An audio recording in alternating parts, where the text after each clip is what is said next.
Welcome to Loup TV. I'm your host, Gene Munster, along with Loup's very own Andrew Murphy. Our topic today is previewing Apple's upcoming spring-loaded event that is on April 20th. Most likely that will be filled with iPad announcements and other announcements as well. We're going to start with the iPad aspect of next week and give some context about where the iPad has been, where it's coming from.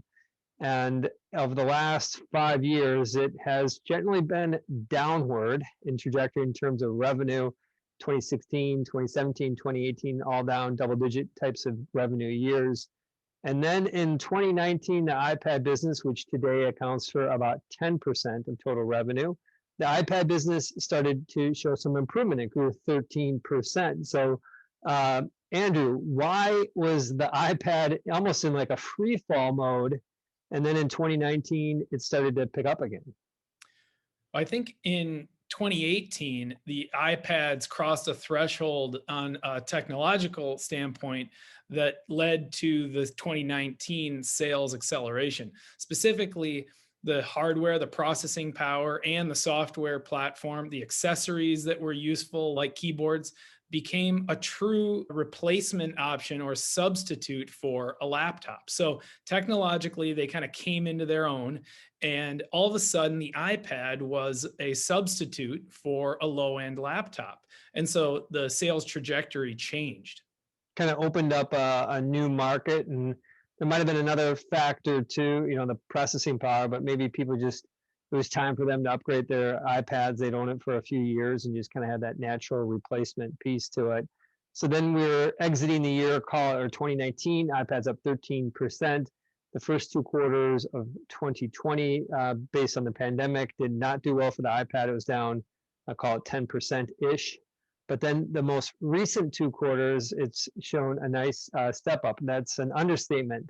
It has been up on average 40% over the past 2 quarters. This is the September and December quarters. And so we clearly, the reason for that is learn and work from home.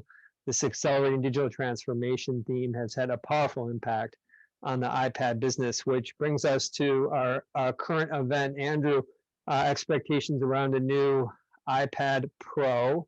As a reminder, this is probably 1% of their business. They start at $800 for the base one and scale up from there. Kind of put it together, we're going to see several announcements related to iPad.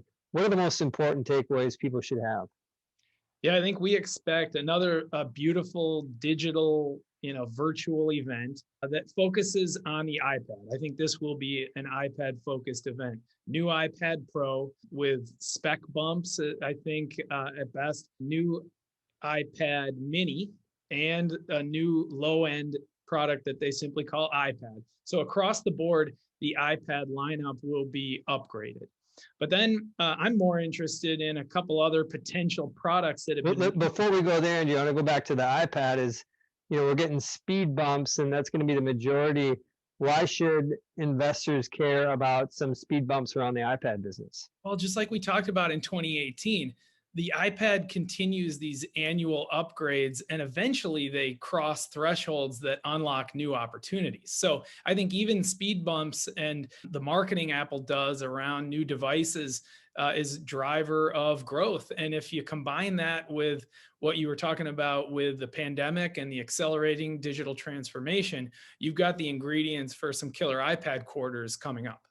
So before we go to the other topics, I would add that this price in changes, any sort of changes in price, I think will be noteworthy. That's something we're going to be very closely looking at. It's a win-win for Apple if they do end up raising the price on iPads. I suspect the investors' view would be that's how strong the business is, that they can actually raise prices. If they lower prices, investors will say, well, good news, they're expanding the addressable market. So I think pricing is something that we're keenly focused on. I would say net, an overall price reduction in the iPad family, I think is probably the bigger positives of the two.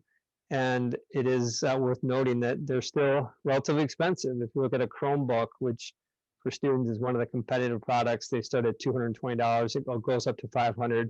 Most iPads are $300 and up. So it is, I think the pricing piece is an important factor.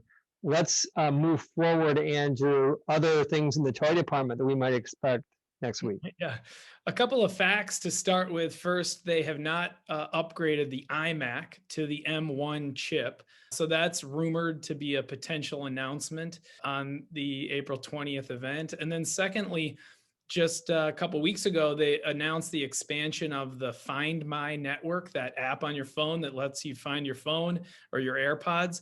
That now supports third-party devices, everything from bicycles to wireless headphones and more. So Apple, though, doesn't have what's rumored to be called the AirTag, which is an adhesive device that could be used to stick on anything and find it. If Apple does go enter this market, I think this now is the right time. The blogs and Apple followers have been waiting for months, maybe longer, for Apple to come into the market with their own product to compete with like a Tile.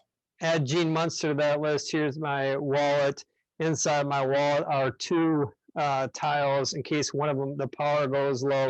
What I noticed back in the days when I would travel, I would try to be as efficient as possible with my travel. There was never a time when I wanted to spend more than a minute looking for a wallet, and I've just kind of grown accustomed to using Tile. It's been a great product. I've enjoyed Tile, but I welcome Apple getting into the mix and just making it just so seamless with all my other Apple products. So please, Apple, if you can do AirTags. One other ask is iMac, if you can give a better camera for zooms, maybe better focus. But I'm getting into deep on my wish list here, Andrew. I love it. Anything more we should add? Nothing from me. This is fun. Looking forward to the event. We'll definitely be reporting back on behalf of Andrew, Gene, and Loup TV. Bye for now.